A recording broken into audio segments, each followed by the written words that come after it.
Terima kasih pemirsa dan kembali menyaksikan Kominfo Newsroom.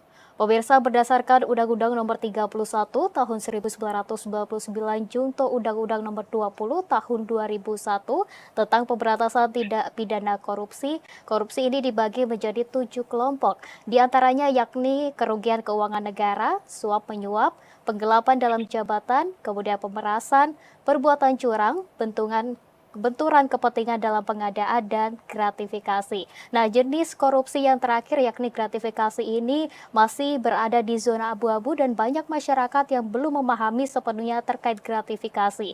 Nah, di sisi lain saat ini menjelang Hari Raya Idul Fitri, gratifikasi di kalangan pejabat publik ataupun penyelenggara negara ini berpotensi dapat terjadi. Lalu bagaimana masyarakat khususnya pejabat publik ini agar terhindar dari gratifikasi dan praktik korupsi? Sore hari ini kita akan membahasnya bersama analis pemberantasan tindak pidana korupsi Ibu Lela Luana. Selamat sore Ibu Lela, salam sehat. Selamat sore Mbak, salam sehat. Selamat Ya, sore para Bu. pemirsa di rumah. Ya, terima kasih Bu Lela sudah bergabung bersama kami di sore hari ini. Dan Bu Lela, kita langsung ke inti pembahasan yakni terkait gratifikasi.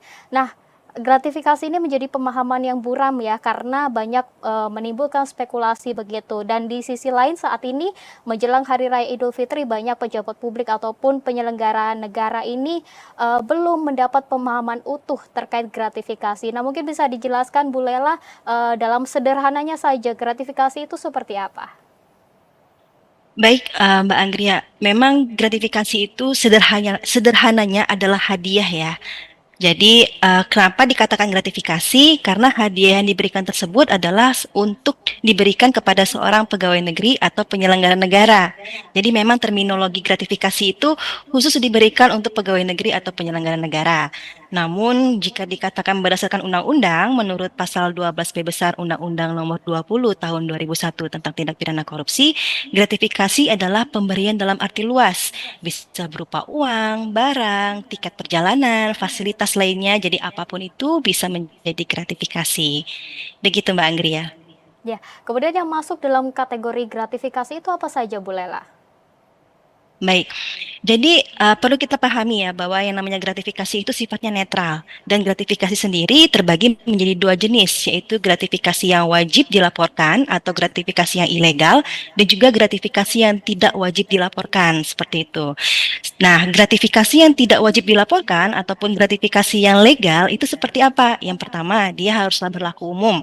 Kemudian tidak bertentangan dengan aturan perundang-undangan dan tidak ada konflik kepentingan, serta biasanya karena adanya adat istiadat, kurang lebih seperti itu. Nah, itu adalah gratifikasi yang tidak wajib dilaporkan atau gratifikasi yang legal. Sedangkan gratifikasi yang wajib dilaporkan itu gratifikasi yang seperti apa? Tentunya diberikan kepada pegawai negeri atau penyelenggara negara dan diberikan karena adanya hubungan pekerjaan atau hubungan dengan jabatan dan berlawanan dengan tugas atau kewajibannya. Kurang lebih seperti itu. Contohnya apa?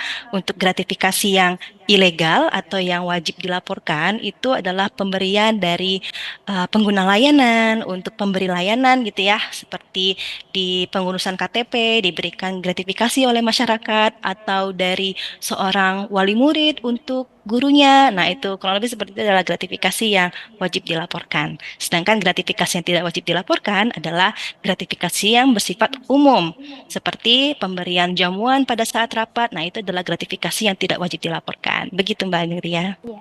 Ada dua jenis gratifikasi, yakni gratifikasi wajib dilaporkan dan tidak dilaporkan. Begitu ya Bu Lela.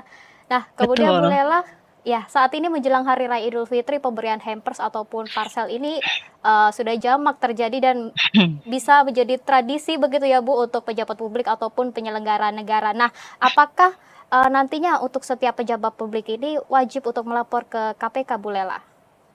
Nah, baik. Jadi untuk pada saat-saat seperti ini ya, pada saat sedang marak-maraknya pemberian parcel ataupun hampers, karena kan memang Hari Raya Keagamaan ini merupakan tradisi bagi masyarakat kita untuk menjaga religiulitasnya, kemudian saling berbagi gitu ya untuk silaturahmi. Untuk pemberian hampers atau penerimaan hampers ataupun parcel yang diberikan kepada seorang pegawai negeri atau penyelenggara negara, perlu kita pahami tadi bahwa tidak semua gratifikasi itu wajib dilaporkan. Jika memang pemberian parcel ataupun hampers itu diberikan dari seorang mitra kerja misalkan atau vendor atau pengguna layanan, nah itu adalah gratifikasi yang erat kaitannya dengan konflik kepentingan. Maka hampers tersebut atau parcel tersebut wajib dilaporkan. Namun jika pemberian parcel tersebut diberikan dari seorang teman misalnya yang tidak ada konflik kepentingan dengan pekerjaan, maka itu sah-sah saja untuk diterima. Begitu Mbak Anggria. Ya, tergantung konflik kepentingannya begitu ya Bu Lela. Nah, kemudian Betul. mengapa gratifikasi ini selalu rentan menjadi konflik kepentingan bagi penyelenggara negara? Oke, mungkin kita perlu kembali lagi ya Mbak Anggria ya dengan definisi dari konflik kepentingan itu sendiri. Jadi konflik kepentingan itu adalah situasi di mana seorang pegawai negeri atau penyelenggara negara memiliki suatu kewenangan ya atau kekuasaan dan ia memiliki kepentingan pribadi atas kewenangan yang ia miliki yang mempengaruhi kinerja ataupun pekerjaannya sehingga tidak menjadi baik ya. Itu adalah definisi dari konflik kepentingan. Nah, pemberian gratifikasi erat kaitannya dengan konflik kepentingan. Itu kenapa? Karena satu, penerimaan gratifikasi tersebut bisa jadi membawa kepentingan tersamar.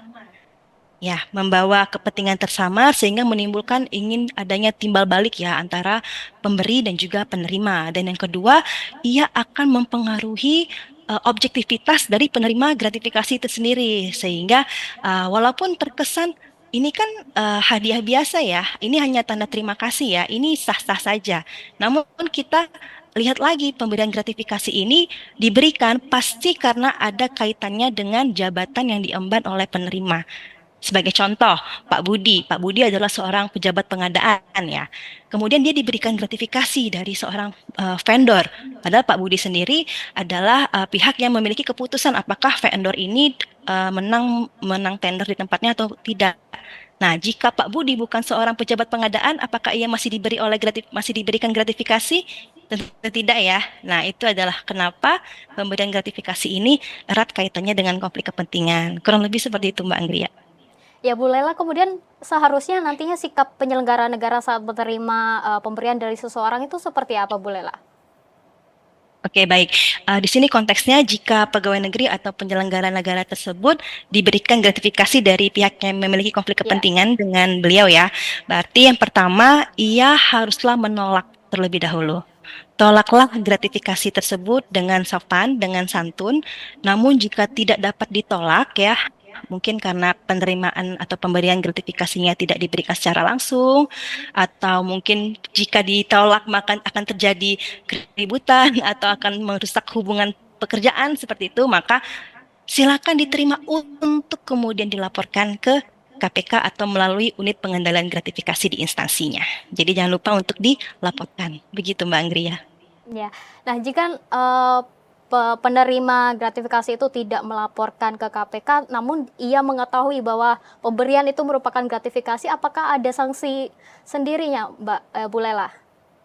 Baik, untuk sanksi bagi seseorang yang menerima gratifikasi ilegal ya, kemudian dia tidak melaporkan, maka menurut pasal 12B besar ayat 2 Undang-Undang Nomor 20 Tahun 2001, pidana bagi pegawai negeri atau penyelenggara negara yang terbukti menerima gratifikasi ilegal dan tidak dilaporkan adalah pidana penjara paling singkat 4 tahun, paling lama 20 tahun atau seumur hidup. Sedangkan untuk pidana denda paling sedikit 200 juta dan paling banyak adalah 1 miliar.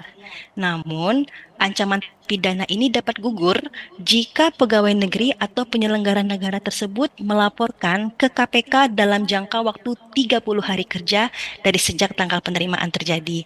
Begitu Mbak Anggria. Nah, kemudian apakah ada perlindungan bagi pelapor gratifikasi, Bu Lela? Oke, jadi untuk perlindungan ya, KPK di sini menjamin identitas kerahasiaan pelapor gratifikasi, apalagi jika pelapor tersebut melaporkan gratifikasi dengan metode pribadi dan rahasia.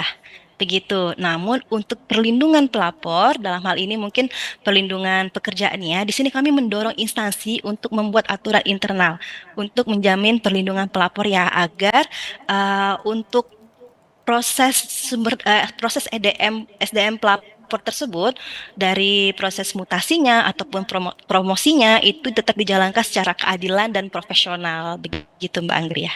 Ya, ada aturan internal untuk menjamin identitas pelapor ya Bu Lela. Betul sekali. Ya, Ya, kemudian untuk melaporkan hal itu, apakah bisa dilaporkan secara online atau dari KPK sendiri memang sudah menyediakan aplikasi khusus untuk laporan gratifikasi, Bu Lela? Oke, jadi untuk melaporkan gratifikasi itu sendiri, Mbak Anggria, kita bisa yang pertama melaporkan langsung ke KPK melalui aplikasi gratifikasi online yang dapat di-download di Apple Store seperti itu atau di Google Play dengan kata kunci Gol KPK. Nah, atau juga dapat melalui website di gol.kpk.go.id. Ini jika pelapor tersebut ingin melaporkan gratifikasi secara langsung gitu ya ke KPK. Namun jika pelapor merasa kan ada rasa tidak enak gitu untuk melaporkan secara langsung, biasanya juga di dalam instansi ada yang namanya unit pengendalian gratifikasi. Nah, dari pelapor tersendiri dapat melaporkan gratifikasi kepada UPG untuk kemudian diteruskan ke KPK melalui aplikasi Gol. Begitu Mbak Anggria. Ya, terakhir Bu Lela, bagaimana cara meminimalisir agar tidak terjadi gratifikasi begitu di lingkungan penyelenggara negara?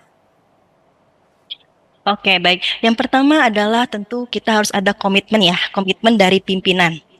Kita harus membangun dulu komitmen dari pimpinan untuk menjalankan yang namanya program pengendalian gratifikasi. Kemudian dari program pengendalian gratifikasi itu sendiri terus dijalankan dengan memberikan internalisasi pemahaman edukasi mengenai bahaya dari korupsi dan juga gratifikasi itu sendiri, sehingga diharapkan dengan adanya komitmen dari pimpinan dan berjalannya program pengendalian gratifikasi di instansi diharapkan untuk adanya gratifikasi di instansi itu sendiri dapat diminimalisir. Kurang lebih begitu, Mbak Anggria. Ya, adanya komitmen dari pimpinan dapat menjadi salah satu cara ya untuk meminimalisir gratifikasi di lingkungan penyelenggara negara. Bu Lela, terima kasih sudah bergabung bersama kami di Dialog sore hari ini. Salam sehat selalu, Ibu Lela. Ya, sama-sama Mbak Anggria. Selamat sore semua.